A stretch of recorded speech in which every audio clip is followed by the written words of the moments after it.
This week we're going to talk about information technology and then we're going to go into the topic of HIPAA as far as privacy and security. So, information systems in healthcare can be a variety of different things and at different levels. So, we can use information systems for things as simple as just time and attendance or staffing or our schedules. We may use it to utilize office applications like Word or Excel or email. We may use it for our budget systems. We may be doing our accounting in there, looking at profit loss. Remember that revenue versus cost. It may be something as far as more of an enterprise type system that we're using, something out of HR, such as payroll, accounts payable, materials management, maybe HR is using it for onboarding. You may see that your performance reviews are done in some type of an information system, maybe having some type of an information system as well for tracking any continuing education or mandatory education that you have to do for where you work. Things like marketing. You may use information systems for your website. You may be using social media for your marketing. And then usually there's some type of an information system that's used to put your billing in and then reconciling against the accounts receivable. You are most likely going to see that you are using some type of an EMR, an electronic medical record, for your documentation. There are still some places out there that are paper documenting, but I would say the majority now have gone electronic. And what were the goals? The primary goals for going to EMR from a federal nationwide perspective was to build a safer healthcare system. The EMR is used by healthcare providers to document, monitor, and manage healthcare delivery. It becomes our legal records of what occurred during patient encounters, and it has a large amount of data in it. So it's going to be your clinical data repository. It may help you with some decision support. It can sometimes control medical vocabulary, limiting maybe what your approved abbreviations are. This may be where you do order entry, and again, any of your clinical documentation.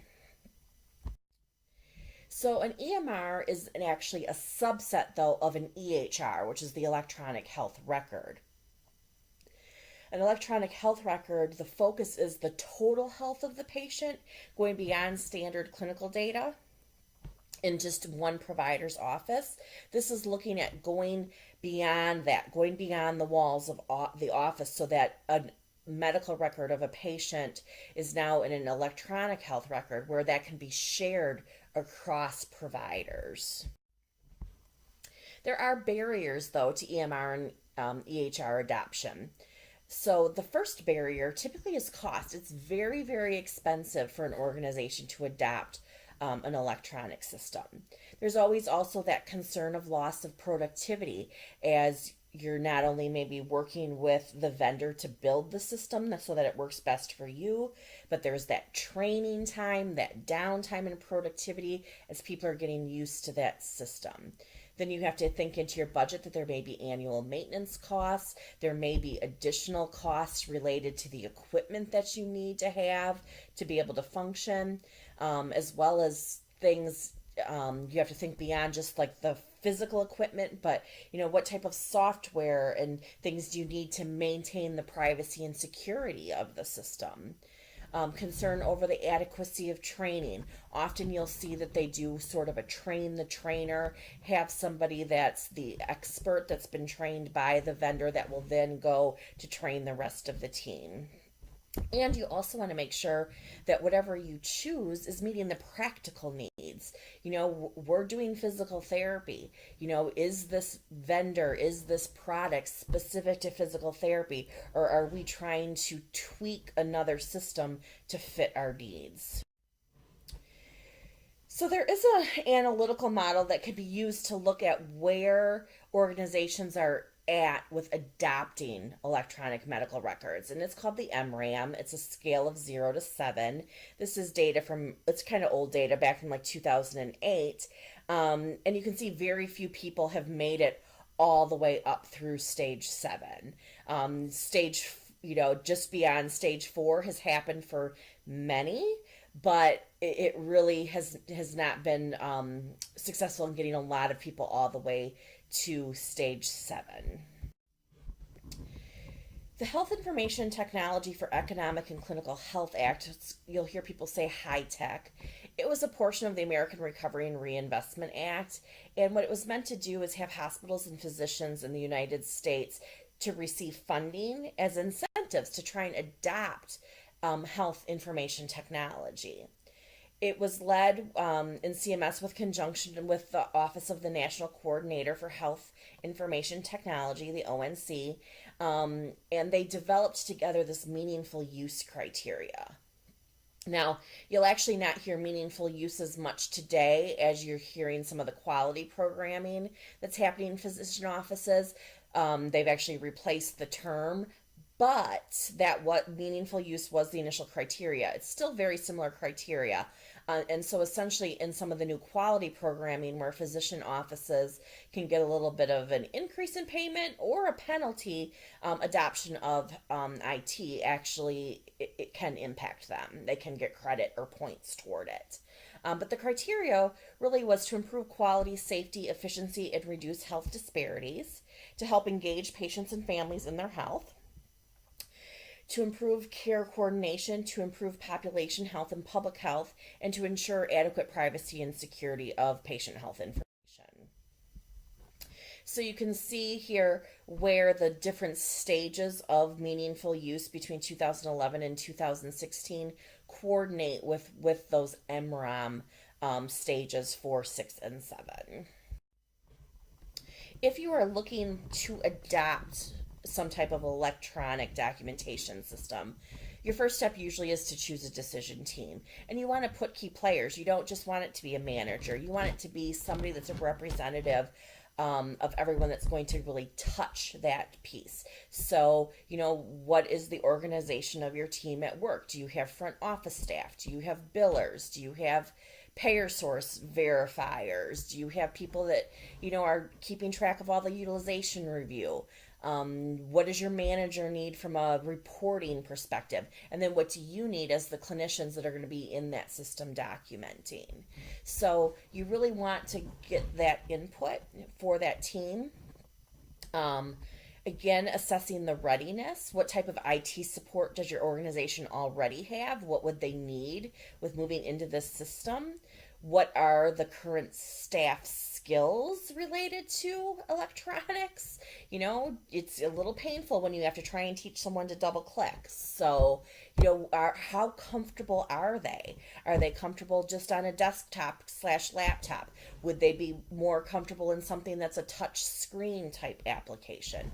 What is their attitude toward going electronic?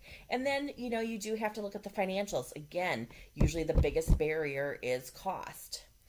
Set your goals. What functionalities are a must have? What are we would like to have? What are, these would really be the bells and whistles. You have to prioritize.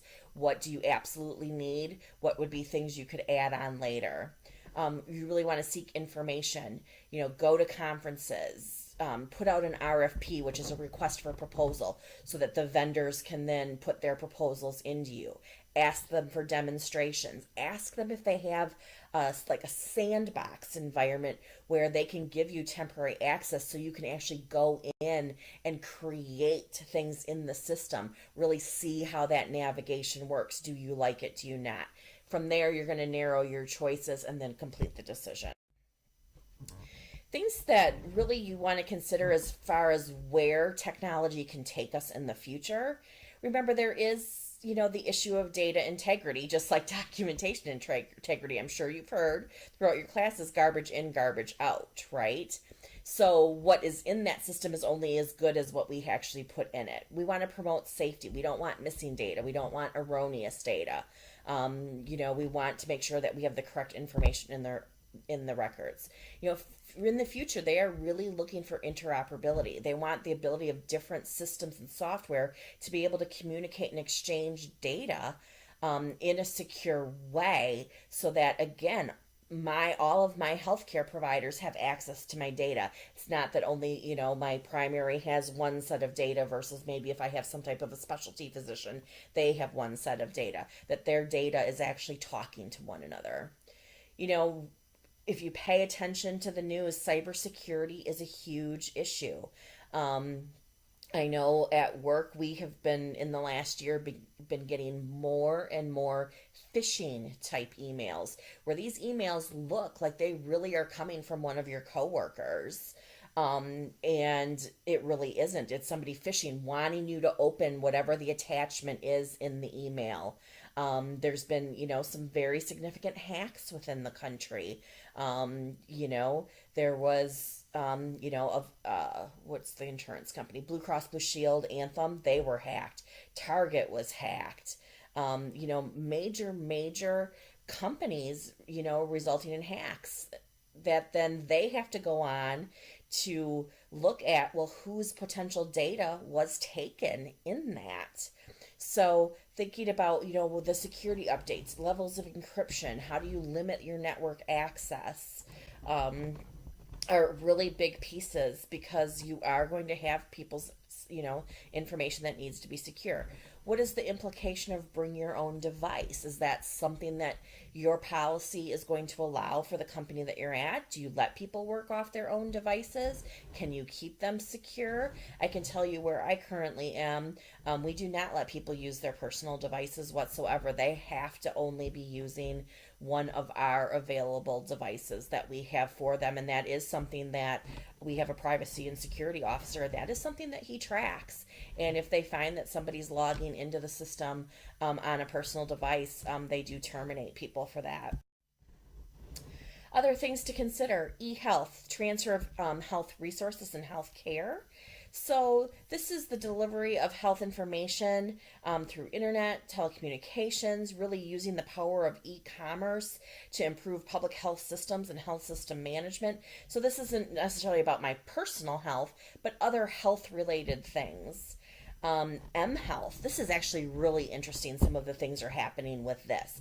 This is the use of mobile technology for purpose of healthcare, public health, and health related activities at the individual level. So you are seeing some very interesting programs. Remember, we've talked about rehospitalizations.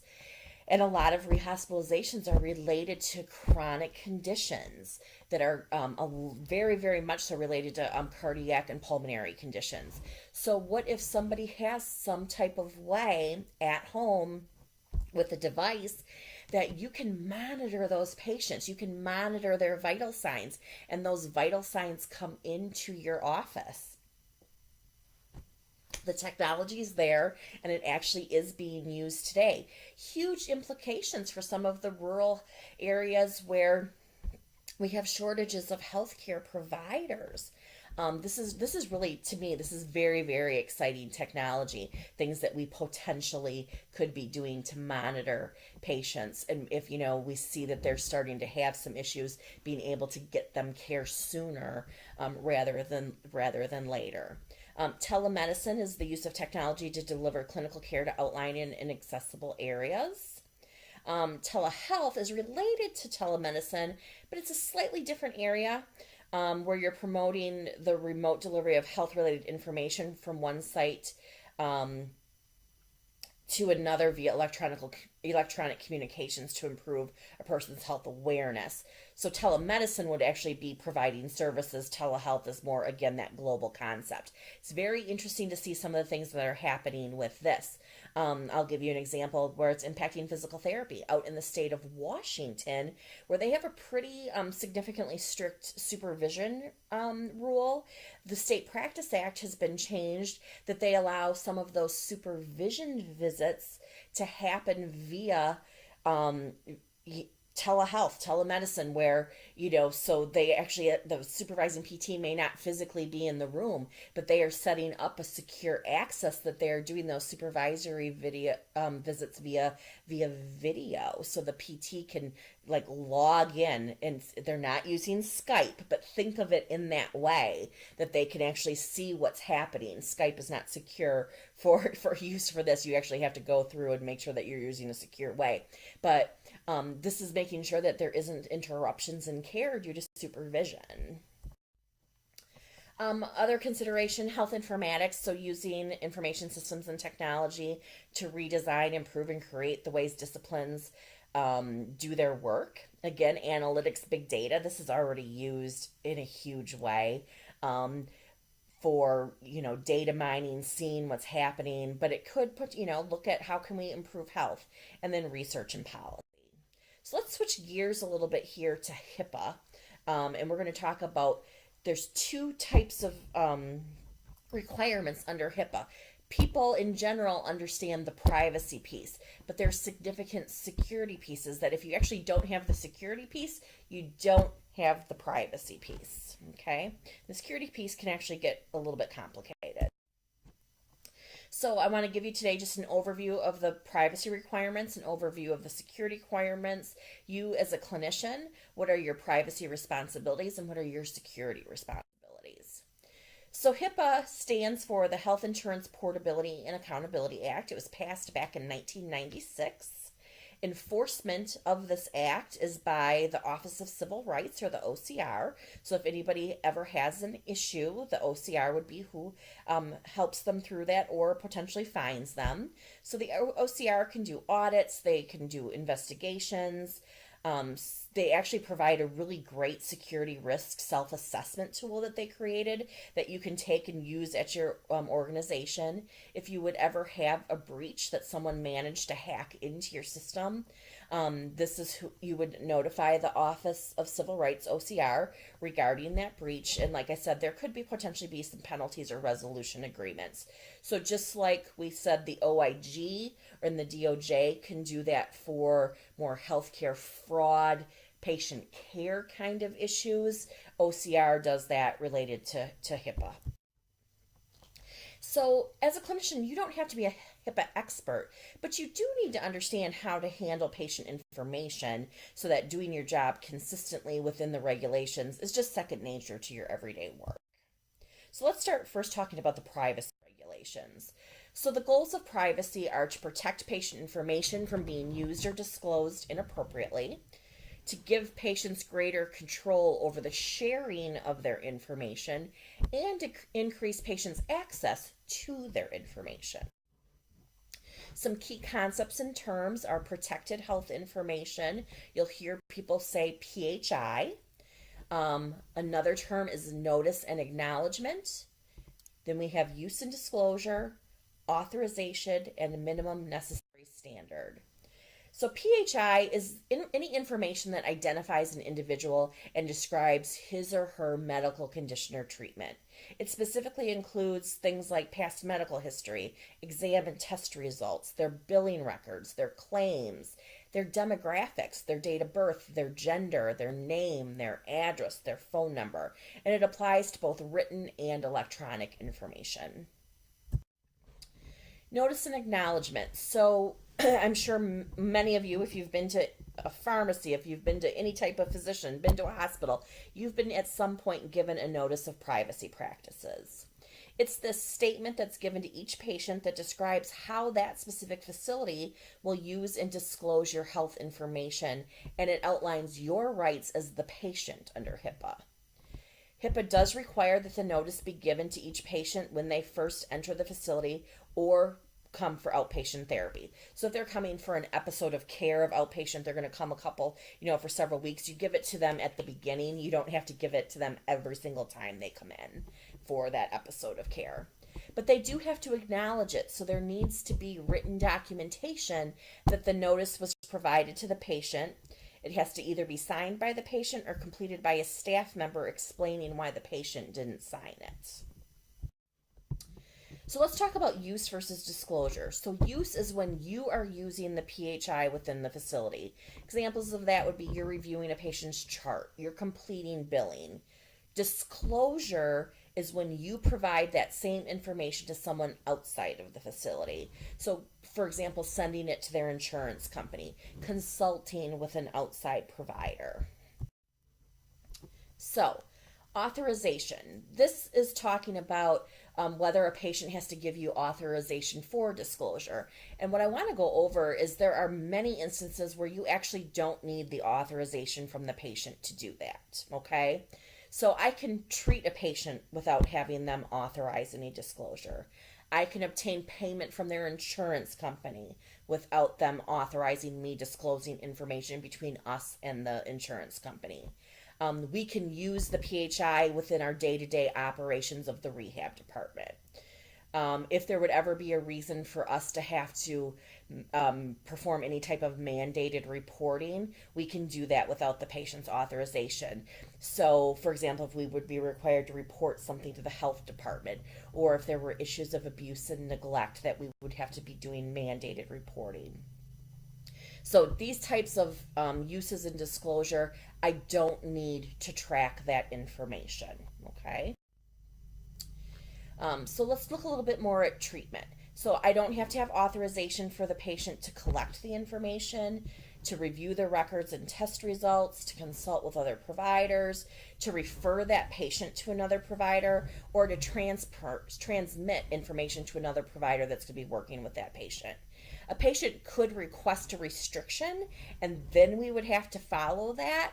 But typically, because this is sharing of information for the care of the patient, we do not have to, every time we want to do something in order to take care of them, go and get them to sign an authorization. So payment as well. I don't have to have a patient's authorization to do an eligibility check, meaning I'm calling their insurance to find out what their coverage is for therapy, or even if they have therapy. I don't need their authorization to submit the claims. I don't need their authorization to do an inquiry to the insurance to find out a claim status. Or if I get an ADR, which is a request for documentation from an insurance company or some type of other contractor for the insurance company or Medicare that wants to review the documentation, I don't have to get an authorization from the patient to submit that. Operations. I don't have to have an authorization from a patient to use their PHI in order to maintain their documentation and records, in order for me to maintain the billing related to their care, any quality assurance activities we would do with their records. For performance, to do staff performance evaluation. So I might have a factor in your performance review that I do some reviews of your documentation and charts. I can do that as part of our daily operations and not have to have a patient's permission for that. Same thing, I don't need any permission to do financial and management office audits or to investigate any complaints or to support legal activities, resolve grievances. The important thing, though, is to remember the minimum necessary standard should be followed in all these cases. So if Mrs. Smith is not on my caseload, I have no business going into Mrs. Smith's records, okay? Maybe I'm on a QA team, though, and I've been assigned 10 charts to review, and I've been assigned Mrs. Smith's chart to review. Well, then that would be okay under the minimum necessary standard. The point is, you should not be going into things that you don't need in order to do the job that you've been assigned. So you'll hear that once in a while. A lot of these reports will come out of California when some celebrities ended up in the hospital out there, and all of a sudden you'll hear on the news that, multiple people were fired because they went in and accessed that person's medical records, and they were not part of the care team for that person. So authorization is required for all uses and disclosures of PHI for a purpose other than those treatment, payment, and supportive operations that we just talked about. So in getting the authorization, I have to identify what's going to be used or disclosed, how we're going to use it, and who is going to use it. The patient or patient's representative has to sign the authorization, and we have to track that. So we have to track what we used, how we used it, who we maybe provided it to. Again, here's that minimum necessary standard. When using patient information, you must only use the information needed to perform your job task. When you're providing information, you must only provide the minimum necessary to the person who receives it for them to achieve the purpose they need it for. There are going to sometimes be incidental disclosures. So, for example, overhearing conversation between staff, overhearing a conversation between staff and patient, overhearing a telephone call. These incidental disclosures are permitted, but you want to do the most, that and best that you can to avoid it. This isn't something we'd have to go and report to OCR, but again, it's always about making the efforts to minimize these. So making sure you're attempting to, have all discussions related to patients or with patients in private areas. Being aware of who's around prior to a discussion or a phone call. When calling someone to make an outpatient appointment, you can collect basic information to make the appointment, such as their name, their phone number, their insurance information. But remember, it is protected, but there is no violation of privacy rules when you're collecting that information to schedule an appointment. Waiting room privacy. You could use a sign-in sheet that requires minimum necessary information. You can have their name, their appointment time, their arrival time. What you can't put on there is what is the purpose of the visit. And you can use a patient's name when you're calling them in a waiting room. What do we have to consider when we are sharing information with family? Well, HIPAA does allow sharing of information with family and close personal friends. You don't need a formal authorization. But a patient should be given an opportunity to object. Don't assume that the patient's going to improve the sharing of information. And you also would want to refer to any state law for any restrictions. So if you enter a patient's room to provide care, ask a simple question. Is it, okay for us to work together right now? Is it okay for your family to stay in here? Because we may be discussing some things. Do you want your family to exit? Give that patient those options. Submitting claims for payment, again, does not require authorization and it does not violate any privacy rules. As far as reviewing records and copying from the chart, patients can request to review their records and they can request a copy. Any request that you would receive as the therapy staff to review a chart or get a copy of records should be typically referred to the facility medical records staff to provide that information to the patient. Don't ignore the patient request though. Make sure it gets followed up on. Make sure you're are giving them the information to get to the correct person for that information. If a patient would request a correction to information, any request should be made to the facility. The facility is going to review that request and complete requirements under HIPAA. If it's related to therapy documentation, you may be asked to participate and review your documentation for accuracy. If you feel that your information was accurate, you are not required to amend the records. But this must be communicated and coordinated with the point person that's handling the issue. Let's talk about the security requirements. So the goals of security are to protect the information being held confidential under privacy regulations. You want to make sure that the information is available to those who need it and make sure that the information is not available to those who don't need it. Security requirements include ensuring confidentiality, integrity, and availability of the electronic PHI or the written PHI, that you're protecting against any threats or hazards, protecting the PHI against non-authorized uses or disclosures, and ensuring compliance by your workforce. So what are the threats to our security? Well, loss of information. That could be human error. It could be a virus. It could be equipment failure. Theft of information, unauthorized disclosures, and accidental disclosures. What are our responsibilities as frontline employees that are working in some type of therapy space?